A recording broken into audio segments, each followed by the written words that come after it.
Agree वायदा में technical analysis कैसे करनी है, कि इसका क्या फायदा होगा, टेक्निकल चार्ट पे कैसे इसके संकेत मिलते हैं और कैसे एग्री ट्रेडर इस टेक्निकल ट्रेंड का फायदा उठा सकते हैं। और इस पर बात करने के लिए हमारे साथ जाने माने एग्री एक्सपर्ट और एग्री वायदा को काफी क्लोजली समझते हैं और काफी लोकप्रिय भी है, जितने भी एग्री ट्रेडर उनके बीच में अजय केडिया जी हैं हमारे साथ। एमडी है केडिया कमोडिटी के और रिसर्च हेड भी हैं केडिया कमोडिटी के। सर स्वागत है आपका ईटी नाउ स्वदेश पर।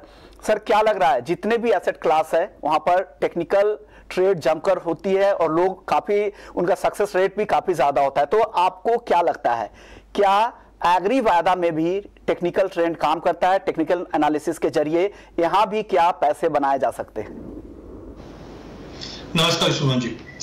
डेफिनेटली देखिए, कोई भी चीज को एनालिसिस करने के लिए दो तीन तरीके होते हैं। ज्यादा करके हम सुनते हैं फंडामेंटल है, टेक्निकल है, डेटा है और अब सेंटीमेंट, ये सब पे होता है। टेक्निकल एक तरह का हम मोस्ट लाइकली सिनेरियो क्या हो सकता है इसके ऊपर डिपेंड करता है, बिकॉज जब भी कोई फंडामेंटल न्यूज आती है और जो प्राइस एक्शन मार्केट में स्टार्ट होता है कि बाइंग एक्टिविटी आ रही है, तो उसको हम टेक्निकल के जरिए एक प्लॉट कर सकते हैं। तो लेट इट भी कोई भी एसेट क्लास हो, ज्यादा करके हम देखते हैं लोग टेक्निकल्स की बातें करते हैं बट फॉरेक्स और इक्विटीज में ज्यादा देखते हैं, बट ये कमोडिटी में भी पॉसिबल, जिस ढंग से वॉल्यूम्स पिछले सालों में हमने इंप्रूवमेंट होते हुए देखे हैं या पैटर्न्स जो बनते हैं, ये एक फोरकास्ट करके देता है। तो मैं बोल सकता हूं कि जो भी हम फंडामेंटल एनालिसिस करते हैं तो उसको जब प्लॉट करते हैं तो एक प्रोटेक्टिव हम व्यू लेके चल सकते हैं। तो बिल्कुल जैसे आप इक्विटीज में या करेंसीज में करते हैं, बिल्कुल एग्री के अंदर भी टेक्निकल अच्छे से काम करते हैं।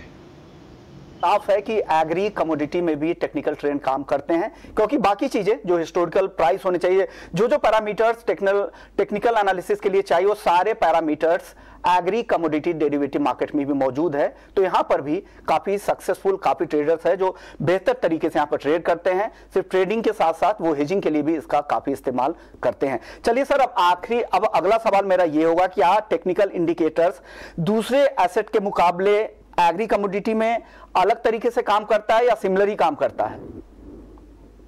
देखिए, जैसे हम बोलते हैं गाड़ी का कार के अगर पहिए की बात करें तो टायर हम लेते हैं, बट वो टायर हम सभी कारों में लगा सकते हैं। तो वैसे ही टेक्निकल्स होते हैं कि टेक्निकल आप कोई भी चाहे कोई भी एसेट क्लास हो, इक्विटी, कमोडिटी, करेंसी, सब में लगा सकते हैं। हमें टेक्निकल से एग्री में कैसे मदद ले सकती है, काफी पैटर्न्स है। जैसे अभी आप चार्ट पे देख सकते हैं गवार का, तो यहाँ पे हम देख रहे हैं कि एक फ्लैग पैटर्न क्रिएट हुआ है जो इक्विटी में भी होता है, करेंसीज में भी होता है। तो आप देख सकते हैं मार्केट ने एक बड़ी रैली की थी पिछले साल और वहां से कंटिन्यू एक फॉल आ रहा था।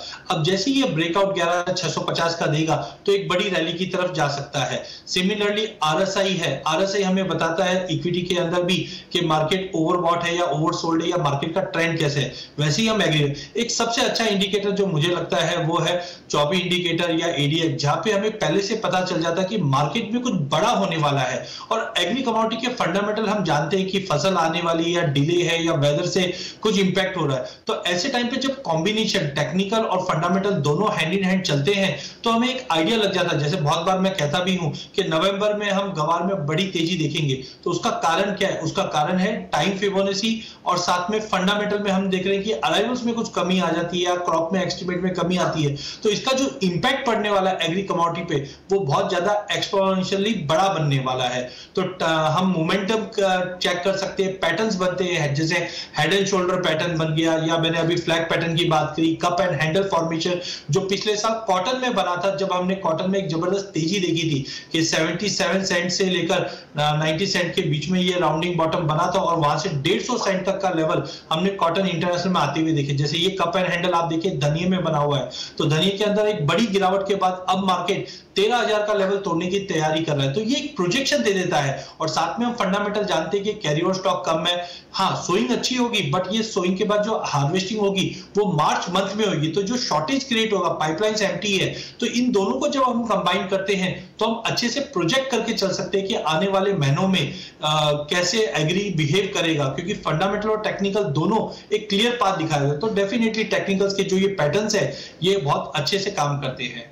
यानी ये बात साफ है कि इसमें भी सारे पैटर्न यहाँ पर काम करते हैं और जितने भी इंडिकेटर्स है, चाहे वो कंटिन्यूएशन पैटर्न हो या रिवर्सल पैटर्न हो, जो प्राइस रिवर्सल के जो संकेत मिलते हैं वो भी एग्री वायदा में भी पूरी तरह से यहाँ पर दिखते हैं। सर, अब अगला सवाल होगा कि क्या टेक्निकल चार्ट्स फंडामेंटल्स जो खबरें होती हैं क्या उसको भी ऑब्जर्व करके दिखाता है? अब देखिए, जैसे मैं बोला, फंडामेंटल में क्या होने वाला है वो टेक्निकल चार्ट नहीं बताता, बट ये बताता है कुछ बड़ा होने वाला है। जैसे मैंने अभी आपको टाइम फिबोनाची की बात की है या चॉप इंडिकेटर, तो ये इंडिकेटर्स ऐसे हैं जो ये बताते हैं कि अगले कुछ दिनों में या महीनों में कुछ बड़ा इवेंट होने वाला है। तो ऐसे जब अटकलें हमारे पास चार्ट पे दिखने लग जाती है तो हम देखते हैं कि फंडामेंटल में ऐसा कुछ चेंज है। ठीक है, एग्जांपल ऑफ गवार, तो गवार में हमने देखा था कि नवंबर से ये फिबो हमें बता रहा था कुछ बड़ा होने वाला है। तो हमने देखा जो पहले एक्सपेक्टेशन थी क्रॉप की कि 1.25 लाख करोड़ के आसपास की क्रॉप रहेगी, अब बताई जा रही 1 करोड़ के नीचे। तो ये गेम चेंजर का काम कर रहा है। तो टेक्निकल के अंदर ऐसे काफी टूल्स है। एक अल्सर इंडेक्स करके मैं बताना चाहूंगा, जो मैंने इक्विटी मार्केट जैसे क्रैश होता है वैसे कमोडिटी में जब बड़ी गिरावट आती है तो उसका यूज करता। तो वो इकलौता इंडिकेटर है जो गिरते मार्केट में बता सकता है कि कहां से बाइंग सपोर्ट ले सकता है। तो there are an number of indicator जो फंडामेंटल को सपोर्ट करता है कि कुछ बड़ा फंडामेंटल में होने वाला है। आप उधर भी देखिए साथ में। तो टेक्निकल और फंडामेंटल दोनों हैंड इन हैंड चलता है।